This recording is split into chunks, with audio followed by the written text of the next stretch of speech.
He's talented. He's very talented. He's sweet. Yeah, he's a sweet, sweet man. To everybody, to work with him is a delight. In Hollywood, some names are celebrated forever, but some names are quietly remembered. At 101, Eva Marie Saint did not speak to reopen the past or correct the record. She spoke with restraint. She spoke with grace. And behind that calm voice were 6 men who left something lasting behind. Not a scandal, not romance, respect. These were men admired not for how loudly they filled a room, but for how they carried themselves when the room grew quiet. Eva had seen fame distort character and power erase kindness. What stayed with her were the rare exceptions, the moments when decency appeared without an audience. This is not a list of legends as history remembers them. It is a reflection shaped by time, memory, and truth, of 6 men who earned admiration simply by being who they were when nothing needed to be proven. Number 1, Marlon Brando. When Marlon Brando walked onto a set, Eva Marie Saint felt it immediately. Not intimidation, not charm, something heavier. Brando carried a kind of emotional gravity that unsettled people. Directors worried about control. Fellow actors worried about being exposed beside him. He had a reputation for unpredictability, for ignoring rules, for challenging everything Hollywood had carefully constructed. But Eva did not experience him as cruel or dismissive. What she saw was a man deeply suspicious of pretense. Brando did not perform masculinity, he questioned it. He did not seek admiration, he tested sincerity. Between takes, he was quieter than people expected, withdrawn but attentive. He watched people closely, as if trying to understand them rather than dominate them. With Eva, there was no power play, no attempt to overwhelm her presence. He treated her as an equal, not a prop, not a conquest, not a supporting figure orbiting his talent. That mattered to her more than any public praise ever could. She sensed that Brando respected truth above all else. If someone was honest, he met them with openness. If they pretended, he turned distant. There was one moment she carried with her for decades, a stretch of silence shared on set, with no dialogue, no instruction, no performance. Just stillness. In that silence, she understood him. Brando was not chaos for its own sake. He was a man guarding something fragile beneath a violent reputation. Eva never called him easy, and she never romanticized his darkness. But she admired his refusal to lie about who he was. In a business built on illusion, that kind of truth left a lasting mark. And for her, that was enough. Number 2, Cary Grant. Working with Cary Grant left a very different impression on Eva Marie Saint, one shaped not by intensity, but by discipline. Grant was already a finished myth when they shared the screen, a man whose elegance seemed effortless, whose charm appeared almost mechanical in its precision. But Eva later made it clear that what she admired about him had little to do with his famous sophistication. What stayed with her was how deliberately he treated people, as if courtesy were a responsibility rather than a reflex. Eva once remarked that Cary Grant was exactly the same off-camera as he was on. That was not meant as praise for polish. It was praise for consistency. In an industry where many men shifted personalities the moment the director called cut, Grant did not. He arrived prepared. He listened. He never raised his voice to assert authority. Even when he held unquestioned power on a set, he used it sparingly. Eva noticed that younger actors felt safe around him, not because he was warm, but because he was fair.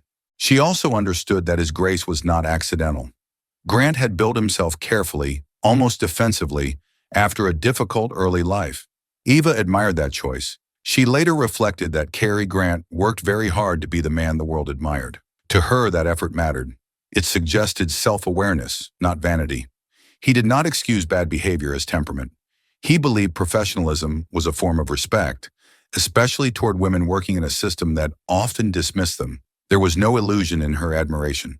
Eva did not claim he was emotionally open or deeply revealing. What she respected was his restraint, his refusal to humiliate others, his understanding that kindness on a set did not weaken authority, it strengthened it. Cary Grant, in her memory, represented something rare in Golden Age Hollywood. A man who chose decency every day, even when no one demanded it. And that choice, repeated quietly over time, earned her lasting respect. Number 3, Montgomery Clift. Eva Marie Saint did not speak of Montgomery Clift with awe or nostalgia. She spoke of him with concern and with a kind of quiet respect that suggested she had truly seen him. In an era when Hollywood rewarded certainty and punished hesitation, Clift moved through the industry without armor. That, more than anything else, stayed with her. She understood how rare it was for a man in that system to refuse hardness as a disguise. Eva once acknowledged that Montgomery Clift brought something different to the screen, an emotional openness that could not be rehearsed or manufactured. She admired his willingness to be vulnerable at a time when male vulnerability was treated as professional risk. Clift did not project control, he exposed uncertainty, and Eva believed that choice required more courage than bravado ever could. She recognized that his performances came from a deeply personal place, and that the cost of that honesty followed him long after the camera stopped rolling. What troubled her, and what deepened her admiration, was how little protection Clift received in return. Eva later reflected on how sensitive he was, how easily wounded by an industry that demanded endless strength without offering care. She did not describe him as weak. She described him as unguarded. To her, there was a difference Hollywood never learned to respect. Clift did not know how to pretend his pain away, and he paid for that truth with isolation. Eva admired that he never turned bitter. Even as his struggles became visible, he remained gentle in his interactions, careful with others, almost apologetic for taking up space. She sensed that he carried a private loneliness that no success could quiet. In remembering him, Eva did not celebrate tragedy. She honored sincerity. Montgomery Clift, in her memory, stood as proof that sensitivity itself can be a form of strength. One the industry did not know how to protect, but one she never forgot. Number 4, Gregory Peck. When Eva Marie Saint spoke about Gregory Peck, her tone changed. It became steadier, more assured, as if she were describing someone who never needed explanation. Peck did not dominate a room with volume or ego. His presence was quieter than that. What Eva admired most was that his authority seemed to come not from confidence alone, but from conviction. He knew who he was, and he did not adjust that identity to suit the moment. Eva once remarked that Gregory Peck carried himself with an unusual sense of responsibility toward the work, toward the people around him, and toward the stories he chose to tell. She noticed how carefully he treated everyone on set, regardless of rank. There was no performative kindness, no public display of virtue. His decency appeared habitual, practiced long before the cameras arrived. In an industry where reputation often mattered more than behavior, Peck's consistency stood out. She admired that he listened, not politely, but attentively. When discussions arose, Peck did not rush to impose his view. He weighed words, considered consequences, and spoke only when he felt something truly needed to be said. Eva believed this restraint was central to his strength. He did not confuse loudness with leadership. Instead, he led by example, setting a tone that others instinctively followed. Eva also respected the seriousness with which Peck approached moral responsibility. She later reflected that he understood the influence actors held over audiences, especially younger ones. He chose roles with care, aware that stories shape values. That awareness impressed her deeply. It suggested a man who saw beyond career and into legacy. Gregory Peck, in Eva Marie Saint's memory, represented a kind of masculinity built on fairness, patience, and principle. Not flashy, not aggressive, simply reliable. And in a world often defined by excess, that steadiness earned her lasting admiration. Number 5, Paul Newman. Eva Marie Saint spoke of Paul Newman with an ease that suggested trust. Not fascination, not reverence, trust. She admired that he never seemed to separate who he was from how he worked. There was no sense of a public version and a private one. Newman arrived as himself, and that steadiness made people around him relax. Eva noticed it immediately. Sets felt calmer when he was present, not because he demanded order, but because he did not create tension. She once remarked that Paul Newman was very comfortable in his own skin, and she meant it as the highest compliment. He did not posture. He did not compete.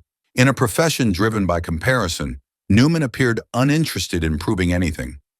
Eva admired how that confidence allowed him to be generous with attention, with patience, with credit. He listened fully when others spoke, and he never rushed conversations to reclaim focus. What impressed her most was his sense of fairness.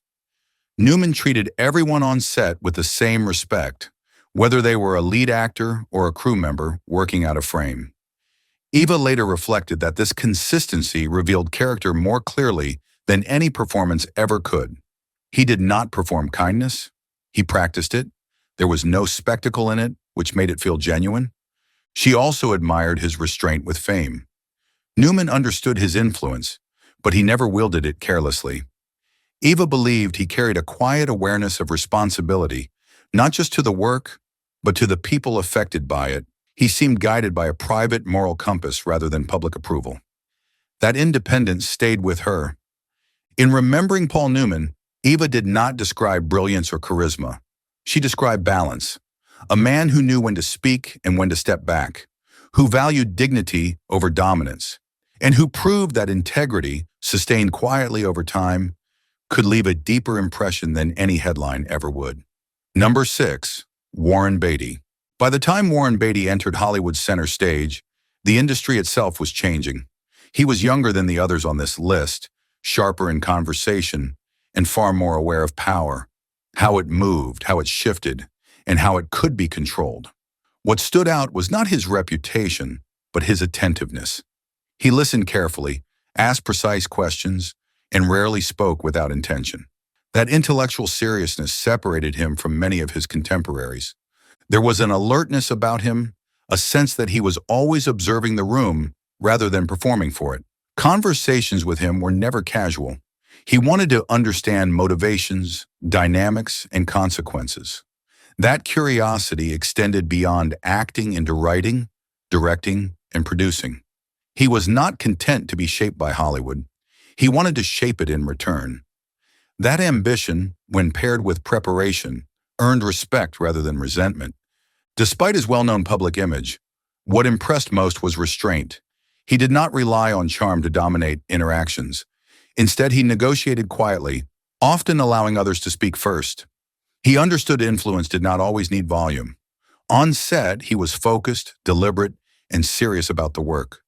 At 101, memory becomes selective, not because details fade, but because meaning sharpens. What remains are not headlines or legends, but behavior. The way a man listened, the way he treated silence, the way he carried power without needing to display it.